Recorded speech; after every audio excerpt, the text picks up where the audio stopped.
Europe के नेता कुछ भी सोच रहे हो, लेकिन ट्रंप इस वक्त चाहते हैं कि किसी भी तरह समझौता हो जाए, युद्ध रुक जाए, उनको नोबेल पुरस्कार मिल जाए और उनके मित्र यूरोपीय देश भी ज्यादा नाराज ना हो। यानी ट्रंप की कोशिश है सांप भी मर जाए और लाठी भी ना टूटे।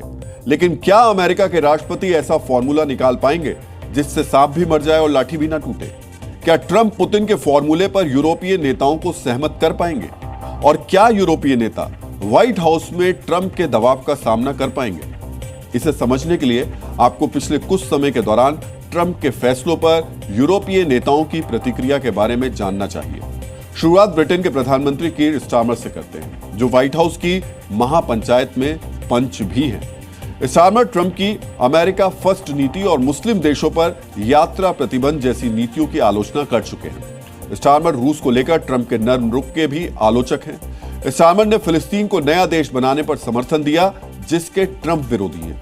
वहीं जर्मनी के चांसलर फ्रेडरिक मर्ज संयुक्त राष्ट्र और नेटो को लेकर ट्रंप की नीतियों के आलोचक रहे हैं। जर्मनी ट्रंप के अमेरिकी राष्ट्रपति बनने के बाद यूरोपीय सहयोगियों के लिए नीतियों में बदलाव को नकारात्मक रूप से देखता है, मतलब ट्रंप को पसंद नहीं करता है। ट्रंप ने नेटो सहयोगियों से अपना रक्षा खर्च बढ़ाने की मांग की थी। जर्मन चांसलर इस पर चिंता जाहिर कर चुके हैं। वहीं फ्रांस के राष्ट्रपति इमैनुअल मैक्रों हाल फिलहाल में कई बार ट्रंप की नीतियों के खिलाफ सबसे ज्यादा मुखर रहे हैं। यानी दोनों नेताओं के रिश्ते को फिलहाल तनावपूर्ण कहा जा सकता है। ट्रंप के पेरिस जलवायु समझौते से बाहर निकलने और वामपंथी विचारधाराओं की आलोचना का मैक्रों ने विरोध किया था। ट्रंप के पिछले कार्यकाल के दौरान मैक्रों ने नेटो के ब्रेन डेड होने की बात कही, जिसे ट्रंप के साथ संबंधों में तनाव बढ़ाने वाला माना गया। मैक्रों का मानना है कि फ्रांस और यूरोप को अपने हितों के लिए स्वतंत्र रूप से काम करना चाहिए, जबकि ट्रंप यूरोपीय देशों से रक्षा खर्च बढ़ाने की मांग करते हैं। इसके अलावा फिनलैंड के राष्ट्रपति अलेक्जेंडर स्टब भी ट्रंप के रूस के प्रति नरम रुख की आलोचना कर चुके हैं। स्टब का मानना है ट्रंप का रूस के साथ संबंध पश्चिमी देशों के हितों के खिलाफ है। यानी फरवरी में व्हाइट हाउस के अंदर हुई बेइज्जती से बचने के लिए ज़ेलेंस्की जिन नेताओं को ढाल बनाना चाहते हैं, वो आंखें बंद करके ट्रंप के फैसले को कबूल नहीं करेंगे। ये नेता इससे पहले भी ट्रंप का विरोध कर चुके हैं और इस बार भी ये समझौते में अड़ंगा डाल सकते हैं। ये बात रूस के राष्ट्रपति व्लादिमीर पुतिन भी समझते हैं। यही वजह है पुतिन ने अलास्का समिट के फौरन बाद कहा था, यूरोपीय नेताओं को समझौते में बाधा बनने से बचना चाहिए। यानी पुतिन जानते थे जो कुछ उन्होंने अलास्का में ट्रंप को समझाया, वही बात जब ट्रंप इन यूरोपीय नेताओं को समझाने की कोशिश करेंगे तो शायद वो इस पर आसानी से रजामंद ना हो। यानी व्हाइट हाउस में आज भी स्थिति बिगड़ने की आशंका है। आज की मीटिंग में ट्रंप के साथ उपराष्ट्रपति जेडी वेंस भी मौजूद रहेंगे, जो फरवरी में ज़ेलेंस्की से हुई बहस के दौरान भी मौजूद थे।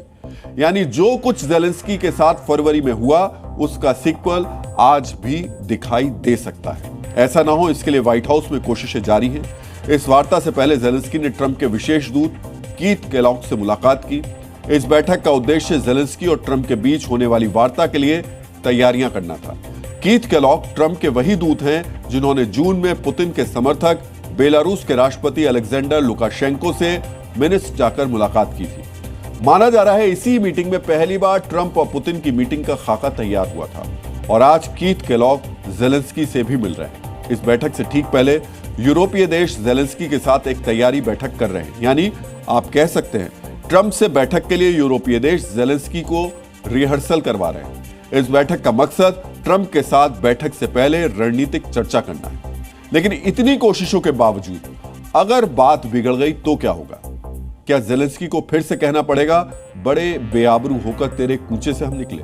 या फिर यूरोपीय नेताओं में कोई चेहरा ऐसा भी है जो बिगड़ी बात को बना सकता है, कोई समझौता करा सकता है? यूरोपीय नेताओं के दल में एक शख्सियत ऐसी भी है जिसकी ट्रंप काफी तारीफ करते हैं, जो इससे पहले भी ट्रंप और यूरोप के बीच ब्रिज का काम कर चुकी है। आज आपको ट्रंप के साथ उस नेता की केमिस्ट्री भी देखनी चाहिए।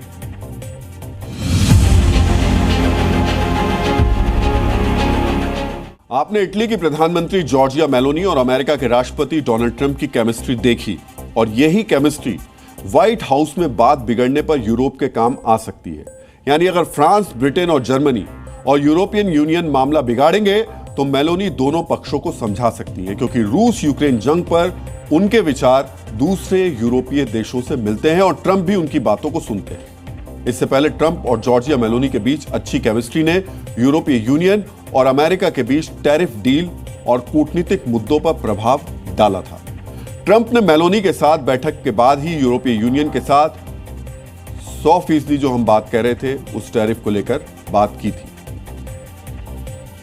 तो हम बता रहे थे आपको कि ट्रंप ने मेलोनी के साथ बैठक के बाद ही यूरोपीय यूनियन के साथ 100% निष्पक्ष व्यापारिक समझौते को सुनिश्चित किया था। इस बातचीत के बाद ट्रंप ने यूरोपीय यूनियन पर 20% टैरिफ को अस्थायी रूप से निलंबित कर दिया था। मेलोनी ने यूरोपीय यूनियन और अमेरिका के बीच टूटते रिश्तों के बीच खुद को एक ब्रिज के रूप में स्थापित किया, जिससे मेलोनी को ट्रंप विस्पर के रूप में पहचान मिली। यानी मेलोनी को यूरोप का वो नेता माना गया जो ट्रंप को समझता है, जो यूरोपीय यूनियन और अमेरिका के बीच मुश्किल मसलों को हल कर सकता है।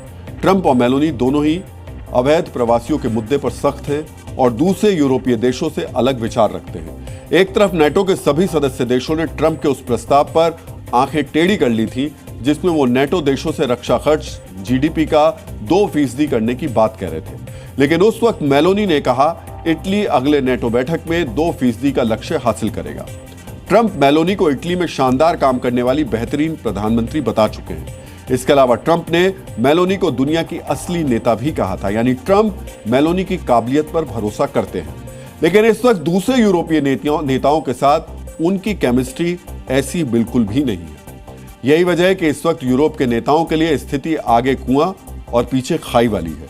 अगर ट्रंप के दबाव में समझौता हो गया तो उनको डर रहेगा पहले क्रीमिया और अब डोनबास लेने वाले पुतिन आगे यूरोपीय देशों के खिलाफ भी आक्रामकता दिखा सकते हैं। और अगर समझौता नहीं हुआ तो अमेरिका के बगैर यूक्रेन को रूस से लड़ने की मदद देकर वो कंगाल हो जाएंगे और रूस से हमले का खतरा भी बढ़ जाएगा, क्योंकि अब तक वॉर के दौरान यूक्रेन को अमेरिका की तरफ से 29 लाख करोड़ रुपए की मदद दी गई है और सारे यूरोपीय देशों ने मिलकर यूक्रेन को 8 लाख करोड़ रुपए की मदद की है। यानी अकेले यूरोप इस युद्ध को स्पॉन्सर नहीं कर सकता। इस असमंजस की स्थिति में ट्रंप और मेलोनी की केमिस्ट्री ही व्हाइट हाउस में भी यूरोपीय देशों के काम आ सकती है। ट्रंप अगर बिगड़े तो मेलोनी ही बीच बचाव कर सकती है, बीच का कोई रास्ता निकाल सकती है। जी न्यूज़।